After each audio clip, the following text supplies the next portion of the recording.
Des moments avec Dieu avaient un temps de réflexion pour chaque jour. 11 avril. Écoute le cri de ton cœur. Lorsque Jésus fut descendu à terre, il vint au-devant de lui un homme de la ville, qui était possédé de plusieurs démons. Depuis longtemps il ne portait point de vêtements, et avait sa demeure non dans une maison, mais dans les sépulcres. Luc 8, 27.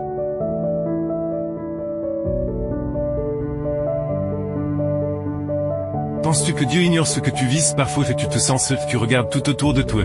Mais tu ne vois personne s'arrêter près de toi? As-tu peur? Quand tu regardes ton passé, tu ne vois que les ombres d'un passé que tu ne peux pas changer. Et dans ton silence, tu peux crier. Mais personne ne t'entend? Mais penses-tu vraiment que personne ne t'entend? De l'un de ces jours de folie dans un village lointain, séparé par les mers, vivait un homme qui, depuis longtemps par ses mauvais choix, avait livré son corps à la domination de Satan. C'était un possédé. Il courait furieux qu'on essayait de le capturer pour l'enchaîner. Mais il brisait ses chaînes, il ne portait que de vêtements qu'il vivait dans les sépultures. Il se frappait qu'il était totalement pour des cas d'être guéri. Alors que du plus profond de son être, cet homme voulait crier à l'aide. Il en était empêché par les démons qui l'habitaient. Et c'était Dieu qui parlait par ses bouches, son cœur criait pour être libéré. Mais le son de ses paroles disait tout autre chose.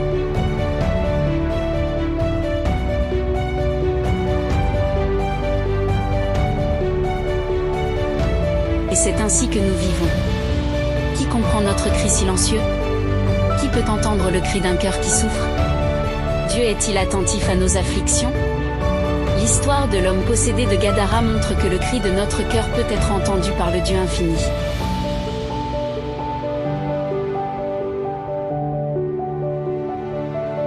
De l'autre côté de la mer, Jésus entreprit le voyage, personne ne l'attendait là-bas. Personne ne le connaissait. Mais il y allait parce qu'il y avait quelqu'un qui avait besoin de lui et que son cri vers la liberté était parvenu jusqu'au ciel. À peine descendu du bateau, l'homme possédé apparut criant qu'il n'aurait dû venir. Pourtant, Jésus discerna le cri de son cœur intérieur et ne prêtait pas attention à la voix que les démons faisaient parler par sa bouche. Jésus réprimanda les démons. Et l'homme fut libéré dès cet instant. Il n'y eut qu'un seul cri de libération lancé à Satan. Dieu n'entende qu'il ne réponde. Lorsque le péché nous est si dur de frapper que de mauvais choix nous ont plongés dans des ténèbres sans issue. C'est là que notre cri de salut est entendu par le Seigneur. Dieu répond au cri du cœur et libère son enfant qui ne veut plus être prisonnier de Satan.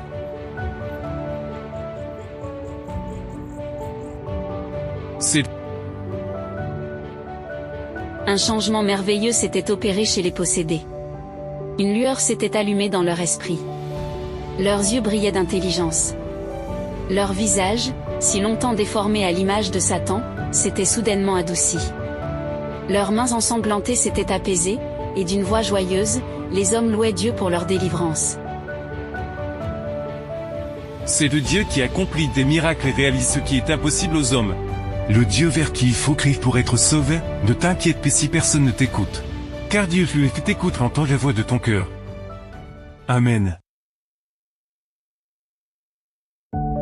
Merci pour écouter cet audio. Nous vous invitons à partager avec votre. Contactez et visitez le site web biblewell.com